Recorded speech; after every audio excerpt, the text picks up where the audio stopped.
코로나 끝나자마자 목요 기도회를 이제 한번 해보자 했습니다. 근데 저희가 이제 을지대학교 강당을 쓰거든요. 거기도 한 700석 됩니다. 커요. 성도가 그렇게 많지는 않지만 어쨌든 큰 곳에 자리를 하고 있습니다. 그랬는데 처음에 딱 한다고 할 때 5명 오셨더라고요. 그때 충격은 잊을 수가 없습니다. 어떻게 했을까요? 그냥 하는 거죠. 하는 겁니다. 근데 뭐 5명이 모여도 예수의 이름으로 모인 곳에 하나님 함께 하시고, 또 이렇게 여러 명이 함께하는 기도의 자리도 하나님 함께 하시다고 믿고, 오늘 이 한성교회 이 저녁 가운데 우리가 찬양하고 우리가 말씀 듣고 우리가 예배하니까 하나님이 그제서 나타나는 게 아니고, 저는 이 시간을 하나님이 기다리시고 하나님의 시간 속으로 우리를 초대하는 귀한 시간이라고 믿고, 오늘 설교의 제목처럼 내 머릿속에 가득한 기도를 하나님께 쏟아놓는 것도 필요하지만, 정말 하나님께 답이 있다라는 믿음을 가지고 내 생각을 내려놓고 내 뜻대로 하나님을 맞추는 것이 아니고 하나님의 뜻이 내 삶 가운데 이루어지기를 바라면서 이 밤을 보낸다면, 이전에는 생각지도 못하고 이전에는 깨달아지도 못하고 이전에는 뭐 알 수 없었던 내 삶 가운데 향방이 오늘 이 예배를 통하여 뚜렷하게 보여지고 또 은혜로 하나님을 마주하는 귀한 시간 될지 주의 이름으로 축원합니다. 어디 청년부 집회를 갔더니 아주 충격적인 인사를 하더라고요. 제가 좀 아이스 브레이크 할 겸 좀 인사를 하려고 합니다. 그 청년부가 이렇게 인사를 하는 거예요. 제가 그때 엄청 닭살이 돋았거든요. 세상에 이런 인사가 있나. 그게 뭐냐면, 한번 따라 해보겠습니다. 우리 옆분들을 바라보면서, 아름다운 게 죄라면 당신은 유죄입니다. 이렇게 한번 인사 한번 해보세요. 네, 너무 충격적이지 않아요? 아름다움이 죄라면 당신은 유죄입니다. 근데 이게 사실은 그렇게 복음적인 인사는 아니다. 저는 이제 복음을 굉장히 강조를 합니다. 복음을 이렇게 보면 사실 그렇게 칭찬받을 만하지 않고 아름답지 않음에도 불구하고 하나님이 우리를 사랑하여 주시는 그 이야기가 복음의 이야기고, 아가서 말씀에 보면 솔로몬 왕이 그 술람미 여인이라는 포도원에서 일하는 포도원 지기를 사랑합니다. 그냥 술람미 여인은 포도원에서 일을 하느라 얼굴이 새까매졌거든요. 그럼 뭐 아름다움이라는 걸 찾아볼 수 없는 여인인데, 그 당시 뭐 대단한 왕이었던 솔로몬이 그 여인을 사랑해요. 아가서는 남자 여자가 이렇게 서로 번갈아가며 노래하는 그 노래인데, 한편에 사실은 남자가 이걸 불렀는지 여자가 불렀는지 알 수는 없습니다만, 제 생각에는 술람비 여인이 솔로몬의 사랑을 경험하고 고백한 고백 같아요. 뭐가 나오냐면, 그는 나를 거무나 아름답다 한다, 이렇게 얘기를 하거든요. 거무면은 세상의 기준으로 보면 뭐 꼴 보기 싫고 별로 사랑할 만한 가치가 없어 그러는데, 솔로몬은 그 당시 왕이었음에도 불구하고 가치 없어 보이고 왕과는 급이 맞아 보이지 않고 그저 포도원을 지키는 포도원 지기일 뿐인 햇볕에 새까맣게 그을린 그 여인을 사랑해요. 이유가 나와 있질 않아요. 술람미 여인은 거름에도 불구하고 날 사랑하는구나. 여러분, 저는 늘 어느 교회 가서 집회를 하든지 꼭 그 성도들에게 하나님이 정말 우리를 사랑하시는데 오늘도 여기 오신 그 어떤 사람도 예외 없이 사랑하시는데 우리의 어떠함과 상관없이 사랑하신다, 이걸 믿으셔야 돼요. 근데 우리가 아멘은 했지만 생각보다 이 율법적인 사고가 많다 보니까 좀 이렇게 오늘 컨디션이 좋은 분들은 내가 요즘 성경도 많이 읽고 찬양도 열심히 하고 크게 죄도 안 지은 것 같고 그러면 하나님 날 사랑해 주실 것 같고, 또 보이진 않지만 사실상 이 가운데도 은밀하게 죄 가운데 있기 때문에 내가 실수한 것 때문에 뭐 세상의 편견 때문에 또 때로는 아픔 때문에 고난 때문에 하나님이 날 사랑하시지 않나 하는 마음을 가지신 분도 분명히 계십니다. 근데 여러분들 꼭 기억하셔야 돼요. 여러분들이 하나님이 어떤 분이신가를 떠올릴 때 지금 한번 떠올려 보세요. 하나님이 어떤 분이신가 나에게.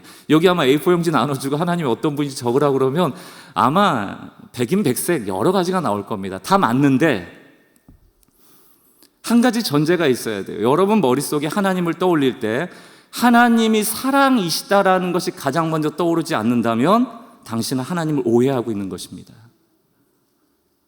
여러분이 고난 가운데 있더라도 그 앞에 전제를 해야 돼요. 하나님이 사랑하심으로 이 고난을 두셨도다. 하나님이 사랑하심으로 나를 이 골짜기에 두셨도다. 하나님이 사랑하심으로 나를 폭풍 가운데 두셨도다. 하나님이 사랑하심으로 우리를 구원하셨도다. 모든 일이 하나님의 사랑 안에서 이루어진다는 것을 믿으신 한성교회 성도 되시고 주의 이름으로 축원합니다. 여디디아라는 이름이 있습니다. 이게 솔로몬의 애칭이거든요. 솔로몬이 사실은 축복받을 아이는 아닙니다. 다윗이 밧세바를 범하여 낳은 아이입니다. 자기의 가장 충성스러웠던 장수 밧세바 남편을 죽이고 밧세바를 취해서 낳은 아이가 솔로몬이에요. 사랑받을 이유가 별로 없습니다. 어찌 보면은 저주까지는 아니지만 축복받은 아이는 아니거든요. 근데 하나님께서는 사무엘 하 12장에 가보면 이런 얘기를 합니다. 나단 선지자를 통하여서 내가 그 솔로몬을 사랑한다. 그러므로 여디디야, 그가 지극히 하나님의 사랑을 받는 자다라는 이름을 주라는 거예요. 이유가 뭘까요? 솔로몬이 왜 여디디야라는 애칭을 받아야 합니까? 성경 구절이 그대로 나와 있습니다. 이는, 그가 하나님께 사랑받는 이유는 여호와께서 그를 사랑하심이었더라. 우린 자꾸 이유를 만들어요. 하나님께 사랑받을 이유를 만들고 사랑받지 못할 이유를 만듭니다. 그러니까 어찌 보면 세상이 만든 기준이거든요. 방금 우리가 기도했지만 당신이 아름답다면 당신이 죄라면 그게 유죄입니다. 그 아름다움의 기준도 다 다르지 않습니까? 그래서 교회 안에는 생각보다 정죄도 많고 비난도 많고 분열도 많고 또 반대로 그냥 서로 지켜 세워주는 일들도 굉장히 많거든요. 여러분, 우리가 하나님께 사랑받는 이유는 우리에게 있질 않아요. 하나님이 사랑이시기 때문입니다. 하나님이 사랑이시다라는 말은 사랑을 많이 하신다, 사랑이 크시다 정도가 아니고요.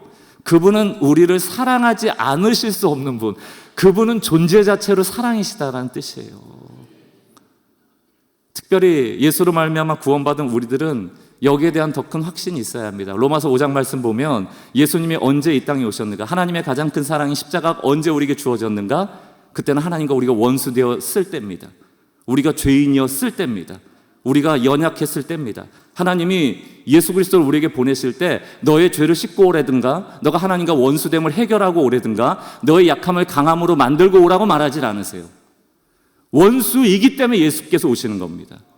우리로서는 해결할 수 없기 때문에, 죄인이기 때문에 오시는 거예요. 그 죄를 우리는 해결할 수 없기 때문에, 연약하기 때문에 오시는 겁니다. 우리는 스스로 강해질 수 없기 때문에 그분이 오셔서 우리의 죄를 사하시고 하나님과 단절된 하나님과의 관계를 엮으시고 약함을 강하게 만들어 주시죠.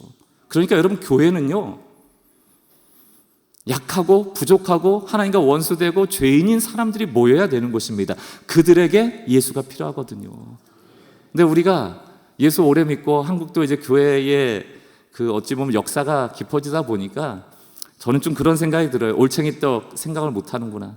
우리는 은혜로 구원받고, 우리는 원수였을 때, 죄인이었을 때, 연약했을 때 예수로 말미암아 이렇게 큰 축복을 받았는데 교회의 문은 왜 이렇게 좁아졌는지. 교회 문이 세모일 때도 있고요, 네모일 때도 있고요, 동그라미일 때도 있습니다. 세모문인 교회는요, 네모는 못 들어와요. 동그라미 못 들어와요. 네모문인 교회는 세모 못 들어와요. 동그라미도 못 들어와요. 여러분, 우리가 아름답다, 아름답지 않다를 평가하기 시작할 때 그건 자기 의에 근거한 것이거든요. 여러분, 지옥 가는 길이 있습니다. 여러분, 지옥 가고 싶으면 자기 의를 자랑하시면 돼요. 그러나 안타깝게 자기 의로는 결코 천국에 갈 수 없습니다. 그래서 예수님이 이 땅에 오셨고 하나님의 의를 더딥혀 줌으로 우리를 의롭다 칭해 주시는 거예요. 그것만이 유일한 구원의 근거가 돼요. 그러므로 한성교회는 지금도 보면 이렇게 기도하러 오시는 교회 아닙니까? 자기 의를 주장하거나 자기를 자랑하거나 자기를 드러내거나 하는 교회가 아니고, 오직 자격 없고 공로 없고 지금도 대가 치르지 말라는 주님의 은혜로 살아감을 믿고 항상 예수 그리스도가 여러분 삶의 주인 되고 이 교회의 주인 될 수 있기를 기도하는 성도 되시기를 주의 이름으로 축원합니다. 정말 자녀들에게 주는 축복이 너무너무 많거든요. 마태복음 6장 말씀 보면은 이런 얘기가 나옵니다. 한 사람이 두 주인을 섬길 수 없다, 이런 얘기가 나오잖아요. 한 사람이 두 주인을 섬기지 못할 것이니 혹 이를 미워하고 저를 사랑하거나 혹 이를 중히 여기면 저를 경히 여깁니다. 너희가 하나님과 재물을 겸하여 섬길 수 없다. 그죠? 쭉 이 이후에 얘기도 나오는데 그게 무슨 얘기가 나오냐면 너희 무엇을 먹을까 마실까 몸무리에서 무엇을 입을까 염려하지 마. 이는 이방인들이 구하는 거고 너희 쓸 것은 하늘의 아버지가 다 아셔. 그러니까 너희는 먼저 그의 나라와 의를 구하면 그 모든 것은 너에게 더하실 거야, 이런 얘기를 합니다. 맞습니까? 근데 그때 한 그림 언어를 보여줘요. 그게 뭐냐면 공중에 나는 새와 들에 핀 꽃입니다. 여러분, 공중에 나는 새를 향하여서 예수님이 어떤 비유를 하냐면, 쟤들 봐라. 그냥 하루 벌어 하루 먹는 새들 아니냐. 걔네가 뭐 쌓아놓기라냐. 아무것도 쌓지 않아도 하늘 아버지께서 먹이지 않냐. 꽃을 봐라. 꼼짝없이 그 자리에 있지만 하나님 아버지께서 입히지 않냐. 그러면서 뒤에 뭐라고 얘기합니까? 너희는 공중의 새나 땅의 핀 꽃보다 소중하지 않냐. 여러분, 이 얘기는 자세히 생각해 보면요, 굉장히 축복인데, 너희는 새보다 꽃보다 귀하니까 아무것도 안 해도 되라는 얘기예요. 놀랍죠? 우리가 이 얘기를 왜 드리는가 하면, 하나님께 사랑받기 위해서 우리가 더 이상 할 게 없다는 얘기를 드리는 겁니다. 우리는 이미 사랑받고 있다. 여러분, 이 확신이 사라지면요, 자꾸 작은 일에 일이 일비하게 돼요. 우리는 공중의 새보다 귀하다면서요. 우리는 들에 핀 꽃보다 귀하다면서요. 그러므로 너희는 무엇을 먹을까, 무엇을 입을까, 몸을 위해 무엇을 입을까 염려하지 말라면서요. 그러나 안타까운 게 뭡니까? 여러분이 지금 입고 있는 옷, 하나님이 줬어요? 돈 주고 샀어요? 여러분 지금 사는 집, 월세든 전세든 뭐 자가든 하나님이 줬어요? 돈 주고 샀어요? 여러분의 차 하나님이 줬어요? 돈 주고 샀어요? 우리가 이 땅을 살아가는 동안 돈을 주고받고 이것을 사고 팔고 하다 보니까 무슨 생각이 떠와요? 돈이 주는구나. 그러니까 우리 인생에 자꾸 돈이 주인이 돼버리는 겁니다. 그리고 염려하게 되는 거예요. 돈이 없으면 내가 불행해질 텐데, 돈이 없으면 못 먹을 텐데, 돈이 없으면 못 마실 텐데, 돈이 없으면 못 입을 텐데. 그러면서 우리가 은근히 겸하여 섬기게 되는 거예요. 여러분, 이스라엘 백성이 왜 패망해 있는 줄 압니까? 그들은 결코 하나님을 떠나질 않아요. 하나님을 버리질 않아요. 그들은 늘 겸하여 섬깁니다. 하나님도 섬기고 바알과 아세라도 섬겨요. 왜냐하면 하나님은 전쟁에 능하시니까 전쟁이 일어나면 하나님 계셔야죠. 그런데 농사는 몰라, 하나님이. 여러분 일상은 하나님 몰라. 그러니까 교회에서는 열심히 예배하지만 내 삶의 영역에서는 하나님 모르니까 내가 열심히 한 다음에 하나님께 구해. 내가 주인된 인생에 하나님이 가끔 들어오시는 거예요. 그게 겸하여 섬기는 겁니다. 그게 바로 내가 우상될 때 나타나는 일들입니다. 우상의 핵심은 나를 위해서, 자기를 위해서 만드는 거거든요. 나 편한 대로 만드는 거거든요. 오늘 제가 여러분들과 나눌 메시지가 여기에 있습니다. 저는 어느 교회를 가든지 하나님께 저에게 주신 소명이 좀 율법에 가스라이팅 당한 성도들 구원해내라. 그게 제 소명이에요. 너무 한국교회가 율법에 좀 가스라이팅 되어 있다시피 합니다. 이거 하면 하나님이 좋아하시고 이거 하면 하나님 싫어하시고 있죠. 조금 이따 설명을 드리겠지만 율법이라는 것이 우리를 하나님으로부터 결코 떨어뜨려 놓을 수가 없거든요. 근데 우리는 잘하고 못하고의 기준에 따라서 일일비해버린단 말이죠. 오늘 여러분들이 잘하고 못하는 것 가지고 구원이 일어나지 않습니다. 철저하게 모든 답은 하나님께만 있다. 그 하나님을 향하여 우리가 한눈 팔지 말고 어떻게 한 눈을 가질 것인가, 거기에 온전히 그분만을 바라볼 것인가, 거기에 대한 내용들을 우리가 좀 다루고자 합니다. 겸하여 섬겼던 우리의 우상들을 내려놓고 하나님만 바라보자. 여러분, 우상 숭배한다는 게 하나님을 버리는 게 아니고요, 정확하게 표현하면 하나님을 딱 2등으로 만드는 거예요. 우리도 교양이 있는 신앙인이기 때문에 하나님 안 버리죠. 그런데 은근히 더 중요한 게 있어요. 때로는 여러분들이 오늘 가지고 나온 기도의 제목들이 하나님보다 더 귀중한 것들일 수 있습니다. 하나님을 통하여서 얻기 원할 뿐이지 사실상 하나님의 뜻이 내 삶 가운데 오기보다는 이미 내게 정해놓은 뜻을 하나님을 통하여 관철시키려 할 때가 많아요. 그래서 때로는 우리의 기도가 우상일 때가 있습니다. 오늘 이 밤에 그런 우상들이 깨어지고 오롯이 하나님께 답이 있음을 믿고 그분을 좀 주목하고 바라볼 수 있는 우리 한성의 밤 되기를 주의 이름으로 축원합니다. 여러분, 바벨론이 이제 바벨론의 포로로 끌려간 그 이스라엘 백성에 대한 얘기를 할 텐데요. 이 바벨론에 멸망하게 된 배경에는 흘러 역사를 쫓아가 보면 솔로몬에게 그 원인을 찾을 수가 있습니다. 솔로몬이 처음에는 성전 짓고 참 잘했습니다. 그런데 시간이 지나면서 열왕기상 11장을 보니까 솔로몬 왕이 이방의 많은 여인을 사랑했다 이렇게 되어 있습니다. 그리고 많이 결혼을 해요. 후궁을 두고 첩을 뒀는데 1000명입니다. 1000명. 여러분 왜 뒀을까요? 이유는 분명하거든요.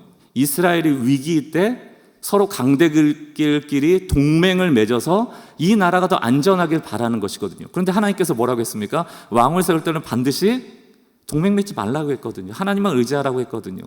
그런데 그것 때문에 통혼, 이방인과 결혼을 너무 많이 한 겁니다. 그래서 솔로몬이 나이가 들었을 때 그 여인들이 그 마음을 뺏어서 다른 신을 따르겠다 이렇게 돼 있어요. 그러니까 1000명의 후궁과 첩을 뒀으니까 신이 몇 개가 들어왔어요? 지금 1000개가 들어온 거예요. 산당들이 세워지기 시작합니다. 솔로몬이 하나님 버렸습니까? 안 버렸어요. 겸하여 섬기는 거라니까요. 하나님이 이걸 질책하십니다. 이 사건으로 바벨론의 포로 끌려간 남유다가 70년 만에 돌아오잖아요. 그게 이제 에스라서, 느헤미야서 이런 본문이란 말입니다. 에스라서에 보면은 포로에서 돌아온 사람들의 결의가 대단해요. 예, 이거 조금 이따 띄워주셔도 됩니다. 예.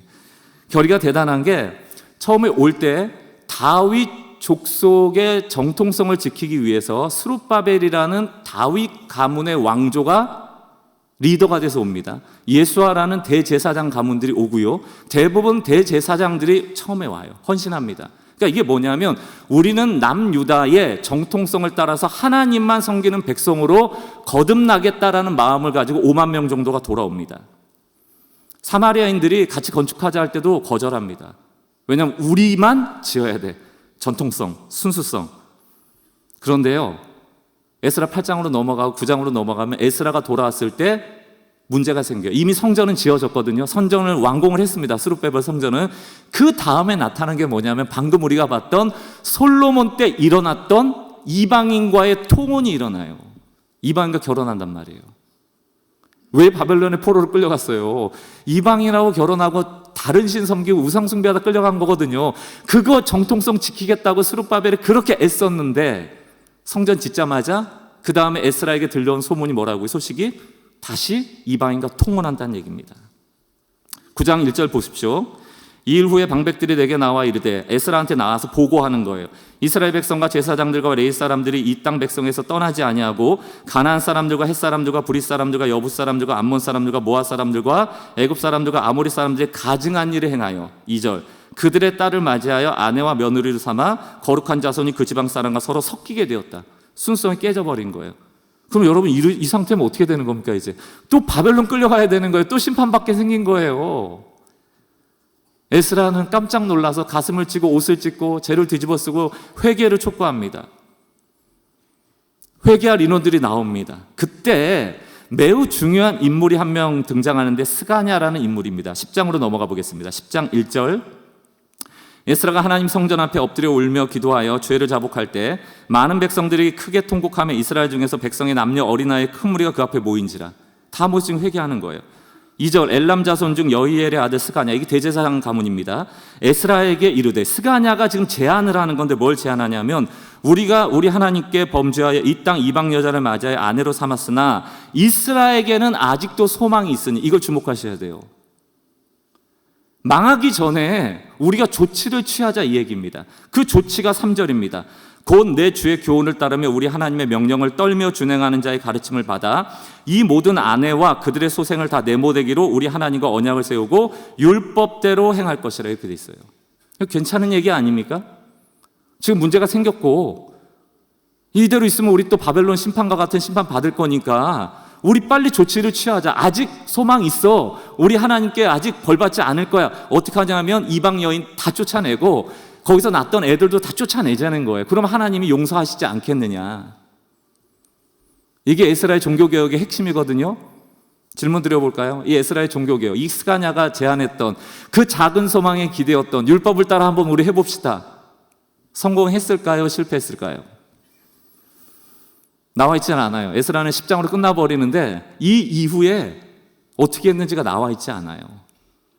그러나 이 동시대의 선지자였던 말라기, 특히 구약의 마지막 선지자였던 말라기가 조금 에스라보단 이후에 선지 사역을 계속했던 것으로 미루어 볼 때 그 이후의 상황이 적혀있다 볼 수 있는데, 그럼 말라기서에 가면 종교개혁이 성공했으면 통혼이 없어야 될 거 아니에요. 이방인과 결혼이. 말라기에 가면요, 이방인과 결혼하는 정도가 아니고 이제는 중혼이 나옵니다. 자기 아내가 있는데 첩을 두는 거예요, 이방인으로. 한술 더 뜨는 거 아닙니까? 스가랴의 종교 계획이 성공했어요? 못합니다. 여러분, 구약 성경은요, 열린 결말이라고 얘기를 합니다. 결론이 없어요. 모든 성경에 결론이 없습니다. 여러분, 이스라엘을 죄악으로부터, 이스라엘을 우상숭배로부터 구원한 왕이 있어요? 선지자가 있습니까? 아무도 없어요. 구약은 어떤 대안도 되지 못한다. 구약의 모든 내용은 그러기 때문에 완전한 구원을 위한 메시아를 향하고 있는 겁니다. 구약의 이야기는 예수님의 이야기예요. 그분이 오셔야만 해결된다라는 메시지를 갖고 있는 겁니다. 스가랴가 좋은 마음으로 우리 율법을 지키자 했지만 그 율법으로는 우리의 소망이 될 수 없다. 여러분의 알량한 선행이 하나님 앞에서 제법 괜찮은 모습이 소망이 될 수 없다는 얘기예요. 한국 교회 안에 율법이 판치기 시작하면서요, 전 너무 안타깝습니다. 왜 이렇게 완장찬 분들이 많고, 그렇게 정죄가 많고, 남을 정죄함을 통하여서 내가 의롭다라 여기는 현상들이 많이 나타나고, 여러분들 이렇게 금요기도에 나오시는 분들이 훌륭한데, 가끔 그런 분들 계세요. 이제 안 나온 사람 이렇게 보는 거죠. 아, 김 집사 나왔나? 이렇게 보고. 박 권사 나왔나? 안 왔네. 전화하는 거 끝나고, 야, 권사가 철야도 안 나오면 돼? 여러분, 그 권사님이 왜 못 나왔는지 이면을 아세요? 우리가 생각보다 몰라요. 모르면서 아는 척을 해요. 그저 내가 새벽에 나왔다, 금요일 날 나왔다는 이유로 내가 더 의롭다라는 것입니다. 청년 집회, 청년들 중심의 교회가 있습니다. 제가 교제하는 그 목사님 참 애쓰고 홍대 이태원에 여러 청년들 모이는 곳에 가서 교회를 개척하고 하는데, 이분 교회 청년이 문신을 한 거예요. 근데 그 어른이 난 이게 다 좋은데 청년 문신하는 거 싫다고, 저 청년 좀 문신 좀 지우고 왔으면 좋겠다고. 여러분, 문신한 청년 보기 별로 안 좋죠? 근데 그 청년은 손목에 문신이 있습니다. 하나님을 모를 때 자살하고 싶었던 마음에 손목을 그었던 청년이에요. 예수 믿고 나서 그분의 보혈을 자기를 덮고 내 삶의 흔적을 예수로 덮기를 원하는 마음으로 여기 문신을 한 거거든요. 그러니까 우리가 잘 몰라요, 옆에 분들을. 모르면서 그냥 나는 여기 있다는 이유로, 그 사람은 없다는 이유로 나는 선하고 그는 악하다 정죄할 때가 얼마나 많습니까? 하나님의 영이 어쩌면 지금 여기 없는 그 권사님 홀로 몸부림치며 괴로워하고 있는 그분 곁에 계실지도 몰라요. 여러분, 한성교회가 무엇 좀 했다고 칭찬하고 별표 붙여주고 대단한 완장 채워주고 그러는 게 아니고, 복음 안에서 우리가 다 평등하고 은혜로 하나 된 것 아닙니까? 제가 아까 전에 아름다운 게 죄라면 당신 유죄입니다, 이게 좀 복음적이지 않다는 게, 사실은 인사를 그렇게 하면 안 되고, 이거 여러분도 기쁜 날 한번 해볼까요? 옆분 보시면 이게 맞는 거예요. 아유, 당신 참 형편없네요. 이게 맞는 거예요. 같이 한번 인사 한번 해보세요. 당신 형편없네요. 형편없죠. 오늘 스가랴 같이 우리 율법으로 한번 해보자 아무리 외쳐도 결과는 더 최악으로 가는 겁니다. 우리 형편없는데 형편없는 걸로 끝나는 게 아니에요. 우리는 형편없는데 누가 계셔? 예수를 통해 우리가 아름다워진 것이거든요. 너무나 아름다워지는 것이거든요. 그게 이 교회에 흐르는 복음이어야 합니다. 꼴보기 싫은 사람이 없어져야 돼요. 그러니까 우리 머릿속에 그런 사람이 없어져야 된다는 뜻이 아니고, 우리한테 꼴보기 싫은 사람이 있어서는 안 됩니다. 여러분, 포도원 비유 있잖아요. 포도원 비유가 뭡니까? 6시에 들어온 사람, 새벽부터 와서 일한 사람하고 일 끝나기 전에 5시에 들어온 사람하고 그 한 데나리온 똑같이 받잖아요. 그럼 여러분 같으면 여러분이 새벽부터 와서 일하는 사람이면 그 화 안 나겠습니까? 근데 여러분 그 메시지는 어떤 메시지입니까? 그 당시에 포도원을 추수해야 될 때 일터 시장에 나와 있다라는 뜻 자체가 이미 이 사람들은 포도원에서 일할 기능을 상실한 자라는 뜻입니다. 대부분의 사람들은 새벽부터 자기가 이미 담당할 포도원으로 가면 되는 거예요. 인력 시장에 나와 있다는 것은 자격 없음, 능력 없음, 일할 가치 없음이에요. 새벽 6시에 온 그 사람도 쓸모 있는 사람은 아니에요. 그렇다면 여러분, 우리가 6시에 은혜로 들어왔다면 오후 5시에 들어온 사람을 보면서 무슨 생각해야 되는 겁니까? 어머, 나 너 너무 걱정해서, 너도 같이 나랑 새벽부터 나와 있었는데 너 못 들어올까 봐. 너 너무 다행이다. 근데 주인이 너 진짜 한 데나리온 다 준대. 1시간밖에 일 안 했는데. 그 친구가 준대. 그럼 너무 잘 됐다. 너무 잘 됐다. 우리같이 쓸모없는 자인데 우리를 써주시고 하루 먹을 수 있도록 하루에 일당을 주는 우리의 주인은 선하다. 이게 복음이에요. 우리가 조금 일찍 나왔을 수도 있지만 그게 우리의 자격을 말하는 건 아닙니다. 그저 포도원에 우리를 들이시고 우리에게 은혜 주시는 그 아버지가 선한 것일 뿐입니다. 한성교회가 사람 바라보지 말고 의존하지도 말고 좀 유능한 사람을 드높이지도 말고 오직 이곳에 예수의 이름만 높아지는 교회 되기를 다시 한번 주의 이름으로 축원합니다. 갈라디아서 3장 10절을 세 번역으로 보겠습니다. 율법의 행위에 근거하여 살려고 하는 사람들은 누구나 다 저주 아래 있습니다. 기록된 바 율법책에 기록된 모든 것을 계속하여 행하지 않는 사람은 다 저주 아래 있다 하였습니다. 여러분 이게 무슨 얘기입니까? 여러분들이 오늘 하나도 죄 안 짓고 내일 안 짓고 모레 안 짓고 다음날 안 짓고 여러분들이 한 15년 안 짓고 15년 첫째 되는 날 죄를 지면요 말짱 도루묵이에요. 지옥 가시는 거예요. 그게 율법입니다. 모든 것을 지키다 하나를 어기면 하나님과의 관계가 단절되는 거예요. 하나님 그렇게 거룩하신 분이에요. 근데 우리가 율법으로 어떻게 구원을 받고 율법이 우리 삶에 어떻게 작은 소망이 되고 율법이 어떻게 우리 삶의 대안이 될 수 있습니까? 하나님을 만나는 조건이 될 수 있습니까? 종교는 인간이 신을 찾아가는 거예요. 그게 잘 보이는 겁니다. 비나이다 비나이다 최선을 다하고 성실하게 하는 거예요. 그래서 보상을 얻어내는 거죠. 그런데 종교라는 것은 내가 비나이다 비나이다 하는 그 신을 원하는 게 아니에요. 내가 원하는 바를 이루려고 하는 도구일 뿐이죠. 복음은 달라요. 복음은 우리가 하나님을 찾아냈습니까? 우리가 행위로서 조건을 얻어서 하나님께 사랑받은 거 아니거든요. 우리가 원수 되었을 때, 죄인 되었을 때, 연약하였을 때. 복음은 하나님이 우리를 찾아내신 거거든요. 언제? 그 죄인 중에 괴수일 때. 그게 복음입니다. 이 사실을 안다면 우리가 어떻게 교만해지고 자만해지고 우리가 높아질 수가 있냐고요.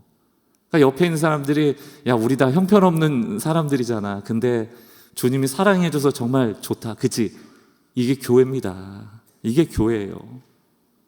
11절 하나님 앞에서는 율법으로는 아무도 의롭게 되지 못한다는 것이 명백합니다. 의인은 오직 믿음으로만 삽니다. 믿음으로 산다는 뜻은 행위로는 구원받지 못한다는 뜻이에요. 행위 대신한 장치가 바로 믿음입니다.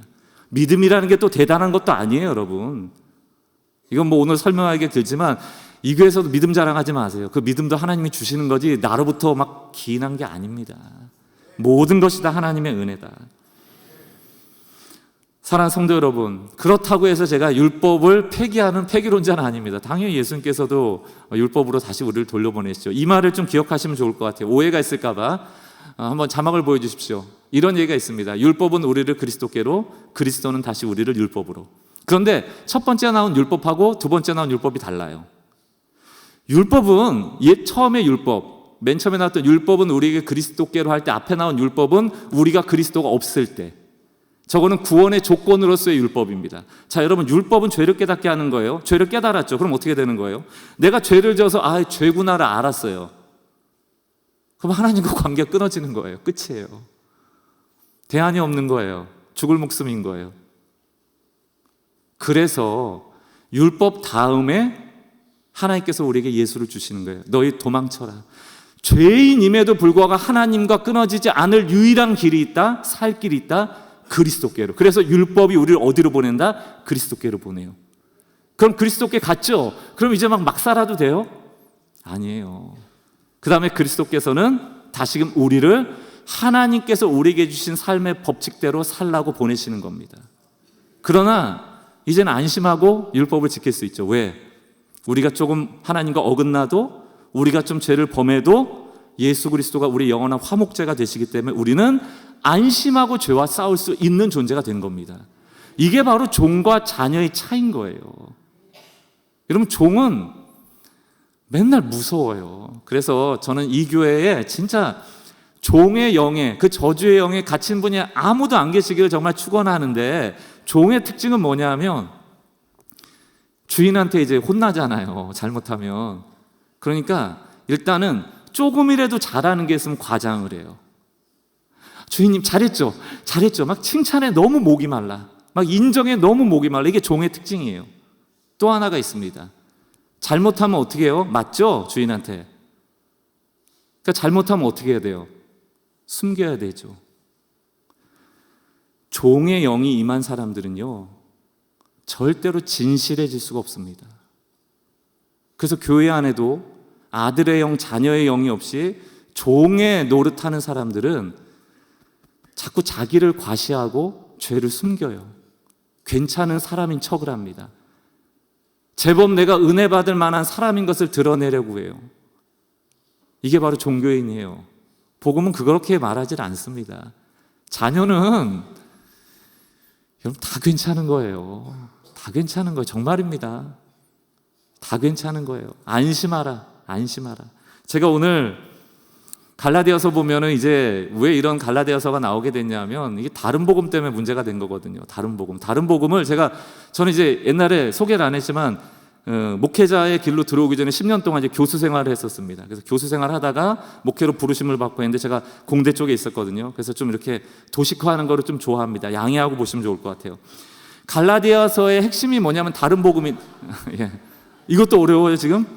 이거 어려우면 진짜 여러분 자녀들한테 가서 회개해야지. 공부하라는 말 하지 마셔야지. 다른 복음은 뭐냐면 이런 겁니다. 복음은 예수로 충분하다는 거예요. 예수로 구원이 충분하다. 여러분의 삶에도 답으로 충분하다. 이 선언인데 유대인으로서 그리스도인이 된 사람들 입장에서 찝찝해. 그들은 선민이 하나님의 선민, 하나님의 택한 백성이 어떻게 됐습니까? 할례 받아서 됐거든요. 그러니까 예수만으로는 조금 부족한 것 같은데 예수에다가 할례를 한번 더 해보면 어때? 거기에 좀 율법의 전통을 좀 더 해보면 어때? 아니 내가 예수 버리자는 것도 아니잖아. 예수에다 뭔가를 더하면 더 안전해지지 않을까? 우리 인생의 세계관이 뭡니까? 다다익선이잖아요. 좋은 게 모여지면 더 좋다면서요. 그런데 여러분 신앙에 있어서는요, 예수에 더하는 것은 항상 다른 복음이 됩니다. 다다익악. 이 한성교회는 오직 예수만 드러나야 돼요. 과감하게 그에 더하려는 조건들을 다 없애셔야 됩니다. 그게 갈라디아서의 핵심이에요. 제가 어떤 글 하나 보여드릴게요. 제가 읽어보겠습니다. 사탄은 복음을 무너뜨릴 수 없기 때문에. 왜 못 무너뜨립니까? 이미 일어난 이 진리는, 하나님의 진리는 결코 사단이 지울 수가 없어요. 우리에게 일어난 십자가의 진리, 구원은 절대로 취소될 수가 없습니다. 그렇기 때문에 복음에 무언가를 더하거나 빼거나 대체하는 등의 방법으로 복음의 유용성, 다시 말하면 구원의 능력을 무력화시키는 경우가 많습니다. 이 영어로 하면 neutralize거든요. 중성화, 무력화. 여러분 예수를 버린 게 아니잖아요. 아까 겸하여 섬긴다는 말도 드렸잖아요. 똑같아요. 예수에 뭘 더하면 좋아지지 않을까? 교회의 주인은 예수 맞는데 그래도 이것도 있고 이것도 있고 이것도 있어야 더 교회다워지는 게 아닐까? 이게 다른 복음으로 가는 길이에요. 단도직입적으로 말씀드릴게요. 예수라는 저울에 올릴 수 있는 그 어떤 것도 없다. 여러분들이 올리는 그 순간, 그것이 이 교회의 전통일지라도 해왔던 일일지라도 이것이 있어야 교회라고 주장하는 예수 이외의 것이 있다면 그것은 오히려 복음을 중성화하고 무력화하고 모호하게 만들고 능력 없게 만드는 거예요. 한번 따라합시다. 예수로 충분합니다. 이게 신앙입니다. 예수로 충분하다. 우리는 우리 눈에 자꾸 좋은 것들을 추구하려고 해요. 그런데 오늘 이 밤에 우리의 기도의 제목들을 한번 다 내려놔 보시고요. 예수로 충분하다는 선언을 여러분 한번 해보세요. 주님이 아신다. 날 채우신다. 여러분, 존 비비어 목사님이라는 분이 그런 책을 쓰셨습니다. 제가 이게 시간을 잘 보고 해야 됩니다. 원고대로 지금 안 가고 있기 때문에 조심해야 돼요. 오래 갈 수가 있습니다. 자, 존 비비어 목사님이라는 분이 책을 하나 쓰셨는데 영어입니다. 이제 good, 좋다라는 뜻 아니에요. G-O-O-D, good, or 혹은 God. 여러분, 오자 하나 차이잖아. G-O-O-D 혹은 G-O-D. 굿이냐 갓이냐, 이게 책 제목이에요. 핵심이 뭐냐 하면 굿, 우리에게 좋은 것들, 그게 과연 하나님께도 좋은 것이냐. 그러니까 여기 오늘 기도의 제목을 갖고 오신 분들은 여러분들이 되기 원하고 이루어지기 원하고 지금 여러분들 기도하는 것들이 다 응해지기 원하는 그 기도의 제목들 다 좋은 거잖아요. 그죠? 막 추악하고 악하고 막 져주면 우리가 기도합니까? 안 하잖아요. 다 좋은 거라고 기도하는 거잖아요. 근데 여러분이 그 답이라고 생각하고 이렇게만 되면 좋겠어라는 그게 하나님도 좋다고 생각하시냔 말이에요. 반대로 지금 이 가운데 오신 분 중에 지금 최악의 상황에 놓인 분들, 막 고난 가운데 있는 분, 이건 진짜 내 인생의 최악이야 라고 하는 그 최악의 상황이 하나님께서도 풀 수 없을 정도로 그건 나도 손도 못 대겠다, 진짜 최악이다, 그런 일일까요? 아니라는 거예요. 아니라는 거예요. 여러분이 가진 최악의 문제, 가장 큰 문제일지라도 하나님보다 크진 않다. 하나님께서 푸시지 못할 문제는 없다. 문제는 반드시 답이 있다. 그 답이 내 머릿속에, 내 기도 제목에 있는 게 아니고 하나님께 있다는 거예요. 그래서 하나님을 바라봐야 되는 거예요, 여러분. 자꾸 그걸 주님께 자꾸 들어야 되는 겁니다. 근데 우리는 그걸 싫어해요. 생각보다 우리 신앙에 하나님의 뜻이 내 삶에 이루어지는 것보다 내가 지금 갖고 있는 답을 정답이라고 막 밀어붙이는 경우가 많아요. 제가 여러분 기도의 지혜를 하나 나눠드릴게요. 이런 말이 있습니다. 저도 이 문장 때문에 기도를 많이 바꿔가고 있는데, 하나님께서 여러분에게 한 가지 선택권을 준다면 여러분 무슨 기도하겠습니까? 한번 생각해 보세요. 막 있잖아. 한 50억만 주시면 좋겠는데, 뭐 내 자녀가 이렇게 됐으면 좋겠는데, 막 한 가지로는 좀 부족하겠죠, 여러분, 그죠? 근데 한 가지만 있다면. 근데 이 문장을 만드신 존 뉴턴이라는 사람은 그렇게 얘기했습니다. 하나님이 나에게 한 가지 선택권을 준다면 나는 기꺼이 그 한 가지 선택권을 하나님께 돌려드리겠다. 여러분, 이게 기도예요. 이게 기도입니다. 하나님 뭐 주실래요? 저는 이렇게 유한하고, 저는 나를 잘 몰라요. 내 상황에 이 전체 퍼즐을 모르고, 저는 눈이 좁아서 요거 하나밖에 모르는데 하나님 다 보시고 계시잖아요. 지금 저희 가장 좋은 게 무엇입니까? 하나님을 선택해 주세요. 이거 신뢰하는 거죠. 예수로 충분하다면서요. 그분에게 모든 답이 있다면서요. 그렇다면 이 기도를 과감히 드려야 됩니다. 그러나 안타깝게도 이사야 53장을 보면 이런 말씀이 있어요. 2절. 그는 주 앞에서 자라나기를 연한 숨 같고 마른 땅에서 나온 뿌리 같아서 고운 모양도 없고 풍채도 없은즉 우리 보기에 흠모할 만한 아름다운 것이 없도다. 이래서 멸시받고 천대받고 십자가에 돌아가신 겁니다. 왜? 예수를 떡 받더니 충분하지가 않아요. 이스라엘 백성은 구원자를 원했는데 목동으로 와가지고 목수하고 뭐 이리저리 돌아다니면서 뭐 군사력도 없고 무슨 파워도 없고 아무것도 없잖아요. 우리 눈에 보기 아름답지 않았단 말이에요. 좋아 보이지 않았단 말입니다. 지금은 다른가요? 왜 우리가 예수로 충분하지 않을까? 왜 예수에 자꾸 무엇인가 더 할까? 예수가 충분하지 않다라고 믿기 때문이에요. 대안을 제시하는 거예요, 우리가. 예수를 버리는 건 아니에요. 이게 우상숭배라니까요. 이게 다른 복음이라니까요. 한번 그분께 정말 주님의 답을 알고 싶습니다. 매달려 볼 필요가 있지 않겠습니까? 이걸 잘했던 사람이 누군가? 오늘 우리가 읽었던 다윗입니다. 시편 27편 말씀을 한번 띄워주시겠어요? 시편 27편 3절. 군대가 나를 대적하여 진칠지라도 내 마음이 두렵지 아니하며 전쟁이 일어나 나를 치려할지라도 나는 여전히 태어나리로다. 군대가 나를 대적하여 진쳤대요. 죽이려고 하는 것 아닙니까? 근데 두렵지 않대요. 전쟁이 일어났대요. 근데 나는 오히려 평안하대요. 여러분들이 만약에 지금 전쟁과 같은 인생이고 막 나를 치는 원수가 있고 할 때 이 금요기도에 나와서 뭐 기도하시겠냐고요. 인간적으로 봤을 때 뭐가 이 상황에서 아름다운 것일까요? 그거는 무기일 수도 있고요, 군사력일 수도 있고요, 힘일 수도 있고요, 동맹국일 수도 있고요, 승리를 달라는 기도일 수도 있고, 뭐 여러 가지 기도가 있지 않겠습니까? 내 주변에 대적 원수가 있고 전쟁이 쳐서 나를 죽이려고 하고 이런 위협이 있을 때 그런 기도 당연히 하실 것 아닙니까?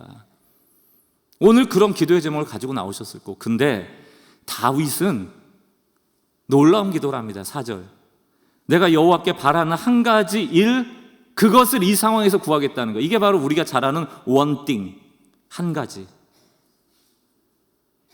전쟁이 났을 때 우리 막 수백 가지 기도 제목이 나올 것 같은데 다윗은 딱 한 가지. 그 기도가 뭡니까?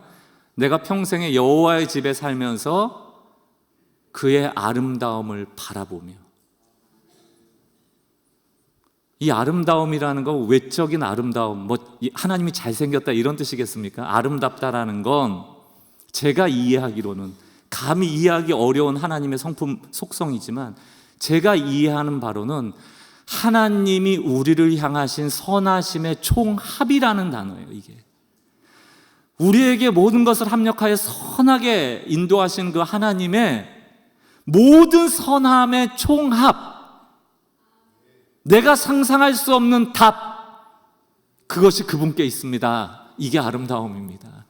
왜 안 바라보겠어요? 그분 바라봐야죠. 다윗은 이 전쟁 속에 이 대적이 나를 치러 왔을 때 하나님께 가장 좋은 답이 있음을 믿고 그분을 보고 있는 거예요. 그걸 바라보는 거예요. 우리는 조급해요. 너무 급해요. 하나님이 못 알아들으실까 봐, 하나님 빨리 안 해주실까 봐, 하나님 바라볼 시간이 없어요. 그분에게 답이 있다는 것을 잘 안 믿습니다. 우리가 얼마나 사랑받고 있는 자인지 잘 몰라요. 정채봉이라는 시인이기도 하고 동화작가인 분이 꽃별이 이야기라는 어른 동화 안에 에피소드가 있습니다. 꽃별이는 별이에요. 별인데 지구를 너무 사랑한 겁니다. 지구로 가고 싶다고 북극성한테 요청을 해요. 아마 북극성이 별자리를 이렇게 어레인지하는 별인가 봅니다. 근데 여러분, 꽃별이도 별인데 큰 별이잖아요. 별이 지구에 쾅 와서 부딪히면 그 지구가 멸망하는 거 아닙니까? 그러니까 북극성이 이렇게 생각을 하다가 꽃별이가 너무 지구를 사랑하니까 지구로 보내주기로 결정을 합니다. 대신 큰 별의 형태로는 너가 지구로 갈 수 없으니 그 큰 별의 모양을 포기하고 손바닥만한 불가사리가 되어서 지구로 왔다. 이게 그 꽃별의 이야기예요. 이 지구를 너무 사랑해서 그 큰 별이 손바닥만한 불가사리가 되어서 함께하기 원하여 왔다. 이걸로 과연 예수님이 우리를 위하여 하나님의 본체시나 하나님과 동등됨을 취하지 않고 자기를 비워 사람같이 되고 자기를 낮춰 죽기까지 십자가에 복종했다. 이게 이해가 될 수 있는 그림일까요? 우리가 표현할 수 있는 건 이 정도밖에 되지 않아요. 그러나 우리가 얼마나 큰 사랑을 받고 구원에 이르렀는지에 대한 그 복음의 깊은 묵상이 없이는 우리의 기도가 율법적이 될 수밖에 없습니다. 기도도 복음적이어야 돼요. 우리가 사랑하는 있음을 믿고 하는 기도입니다. 시간이 지났지만 제가 탕자 이야기만 짧게 해드리고 오늘 기도로 들어갔으면 좋겠습니다. 여러분, 탕자 이야기 보세요. 둘째 아들이 허랑방탕하게 돈 다 쓰고 오잖아요. 그때 배고파 죽게 생겼으니까 뭘 딱 떠올리냐면 우리 아버지 집에는 먹을 게 많은데 가려고 보니까 양심은 있잖아요. 아들이라 칭함을 받을 수는 없고 내가 일해주고 밥이나 얻어먹는 품꾼의 하나가 되리라 하는 마음으로 가거든요. 아버지한테 저를 품꾼의 하나를 봐주십시오 이럽니다. 그러니까 종이죠. 일꾼입니다. 그냥 일만 하고 문가방에서 그냥 재워달라는 얘기예요. 그때 아버지가 너 양심이 있구나. 너가 그런 생각 안 하면 인간도 아니지. 너 이렇게 얘기하지 않고 뭐라고 그래요? 내 아들이 살아 돌아왔다. 여러분, 그 당시에는요, 아버지가 먼저 그 아들을 발견하지 못하잖아요. 그럼 율법상 그 동네 사람이 그 아이들을 돌탕 쳐 죽일 수도 있습니다. 그렇기 때문에 아버지는 맨날 기다리는 거예요. 다른 어떤 사람이 보기 전에 내 아들이 올 때 받아줘야 되니까. 그리고 버선발로 뛰어가서 안고 가락지 잽싸게 손 끼워주는 겁니다. 왜? 아들의 신분을 복귀시켜주는 거예요. 잔치 벌리는 겁니다. 여러분, 아버지와 아들의 관계가 깨어져 버리면 그때 딱 나타나는 게 종이에요. 종의식이에요. 하나님 앞에 어떻게 해야지 내 칭찬받을까? 일해야 되는데, 일을 더 많이 해야 되는데, 일해야지 사랑받을 텐데. 우리는 일꾼으로 부름받은 게 아니에요, 여러분. 자녀로 부름받았어요. 일꾼은 하나님이 부르신 게 아니고 자녀된 게 너무 고마워서 효도하는 겁니다. 효도하는 거예요. 여러분, 첫째 아들이 이 얘기를 듣고 늑달같이 쫓아와서 아버지께 불평불만을 쏟아놓죠. 뭐라고 합니까? 아버지, 내가 아버지와 함께 평생을 지나며 아버지 곁에서 일하였거늘. 영어 성경에 보면 like a slave 이렇게 돼 있습니다. 내가 노예처럼 일했다 이렇게 돼 있어요. 이게 너무 아픈 얘기인 거예요, 여러분. 우리가 교회에 나와 있고 뭐 세상에 없고 하나님과 함께하는 자녀들 같지만, 하나님과 붙어 살아가는 것 같지만, 이 중에도 많은 사람들이 하나님, 내가 하나님을 위해서 얼마나 노동력을 바쳤습니까? 헌금을 바쳤습니까? 제가 헌신했습니까? 그런데 저한테 이렇게 할 수 있어요? 이건 하나님과 아버지와 자녀 관계 아니에요, 여러분. 그럼 종이에요, 그러면. 그때 아버지가 마음이 너무 아팠나 봅니다. 그때 둘째 아들한테 하지 않았던 표현을 하나 씁니다. 얘야, 이렇게 표현해요. 얘야. 첫째 아들이 항상 얘야, 너는 나와 늘 함께 하였으므로 내 것이 다 너의 것이거늘. 우리가 이거 모르고 신앙생활하면 여러분 종 되시는 거예요. 이미 하나님의 것이, 하나님의 자원이, 하나님의 능력이 우리에게 있다. 그걸 믿고 기도하는 거지, 그걸 얻어내는 게 아니란 말이에요. 우리 거란 말이에요. 오늘 이 밤에 자녀의 기도가 하나님 앞에 올려드려지는 밤이 되어지기를 정말 주의 이름으로 축원합니다. 그리고 하나님께 모든 답이 있음을 믿고 우리의 우상화된 기도의 제목들을 좀 점검해 보시고요.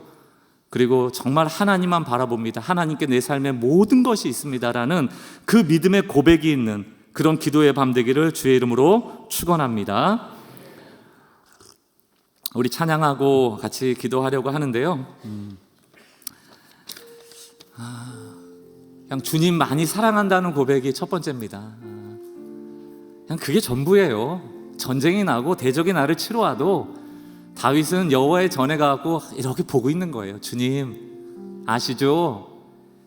주님께 답 있죠? 아버지 저예요. 제 상황 아시죠? 저보다 저를 더 잘 아시고 제 답보다 하나님의 답이 더 좋은 답이라 제가 믿사오니 하나님 좀 도와주세요. 그리고 제 마음 가운데 일희일비하고 조금 컨디션 안 좋다고 그냥 주님 의심하고, 혹시 하나님 나 싫어하시나? 심판하시나? 그때 그거 내가 좀 잘못해서 지금 꽁에 계시나? 그런 마음 갖지 말고 여전히 나를 사랑하시는 아버지가 되시고 모든 것이 합력하여서 여러분 선이 될 겁니다. 저는 정말 요즘 정말 의도 빼려고 굉장히 노력을 많이 합니다. 뭘 계획하고 막 이렇게 해주세요 이런 기도 제목도 많이 없어졌어요. 뭐 바라는 게 많지 않습니다. 뭐 좀 목회자로 헌신한다고 이거 해주세요 딜할 마음도 없고요. 어쩔 때는 이거 아닌 것 같은데 일로 가도 되나 이런 마음이 들 때도 예전에는 불안했는데요. 내가 모르는 거겠지. 하나님의 길이 이 과정 가운데 있겠지. 결국 합력하면 주님의 선하심이 드러나겠지라는 믿음으로 주님 바라보려고 애를 많이 씁니다. 여러분 마음대로 하나님 움직이는 분 아니거든요. 자꾸 하나님의 뜻에 우리를 맞출 수 있도록 그런 효도하는 자녀들 되실 수 있길 바라면서 오늘 이 찬양을 통하여 주님 사랑한다는 고백을 좀 마음껏 하고 주님 앞에 기도의 자리를 나갔으면 좋겠습니다.